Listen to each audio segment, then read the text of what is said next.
The sea covers over 2/3 of the planet's surface. Yet we know more about space and the universe than we do about our own oceans. Between the states of Connecticut and New York is the Long Island Sound, a naturally protected channel into New York City used for over hundreds of years. The Sound's rich maritime history has played a significant role in the growth of our country.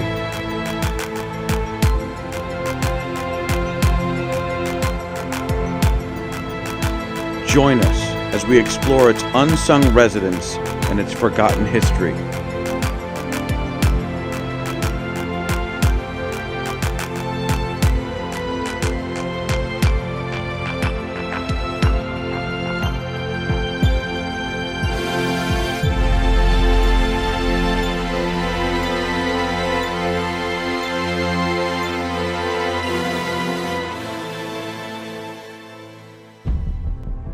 Welcome back, everyone.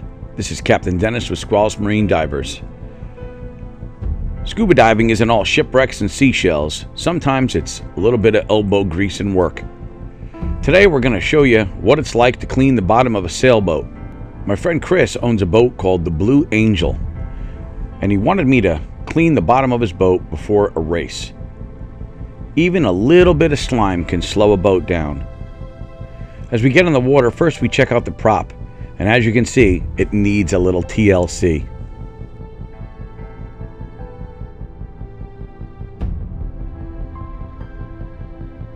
Then I make my way forward towards the prop shaft. Just want to make sure that the zincs are okay and there's no damage on the prop before we start scraping.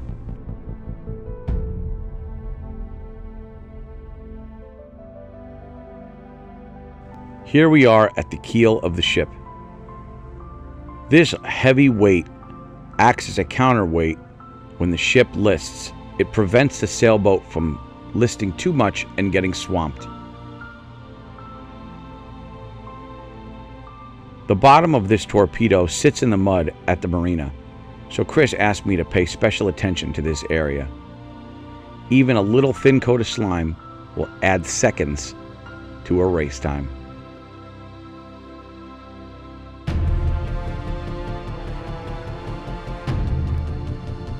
As we make our way up, I do a quick inspection of the seacocks. A seacock is a valve on the hull of a boat. It permits water to flow in and out, such as cooling for an engine or a saltwater faucet, or it may be a drain for a sink or a toilet.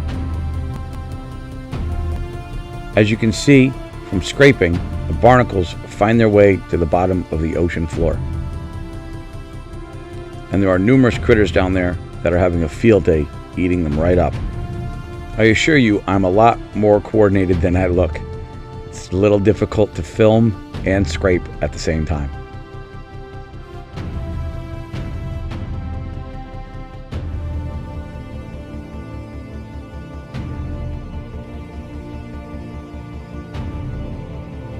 These two gray balls are zincs. They're sacrificial anodes.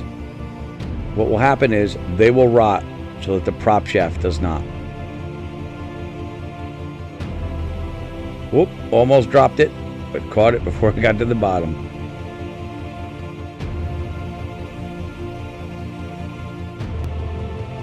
When you're working underwater, you have no center of gravity. You have to control your buoyancy and you have to deal with the task at hand while maintaining a safe environment. Being aware of everything that's going on around you, including your air.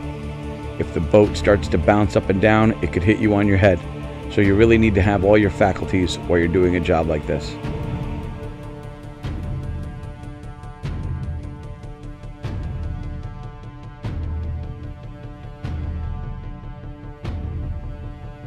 Now that I'm satisfied that the prop and shaft are as clean as they're going to get, I make my way aft to the ship's rudder.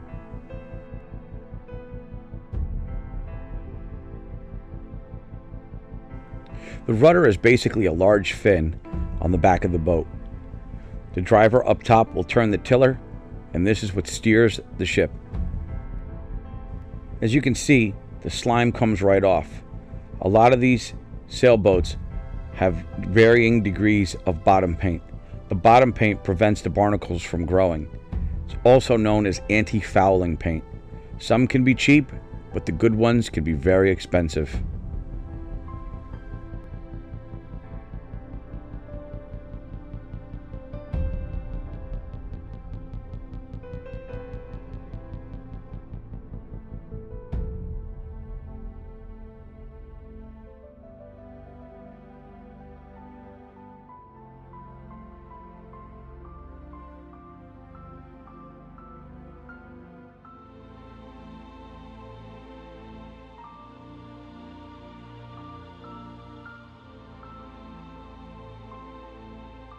Here on the bottom of the keel, you can see where the ship rests in the mud.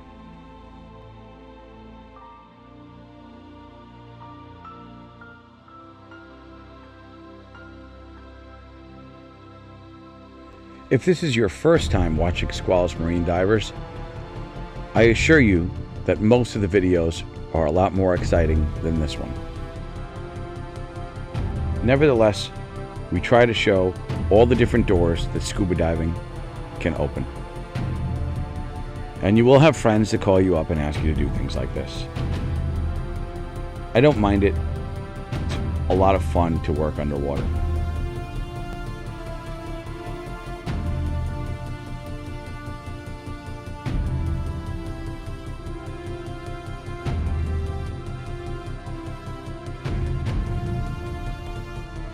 As I get underneath the torpedo, I see a couple of spots where they missed the bottom paint.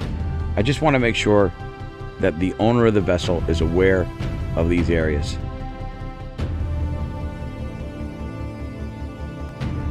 Well, that's about it. I hope you enjoyed cleaning the bottom of this boat as much as I did filming it. Looks all nice and shiny to me. I'm Captain Dennis, and until next time,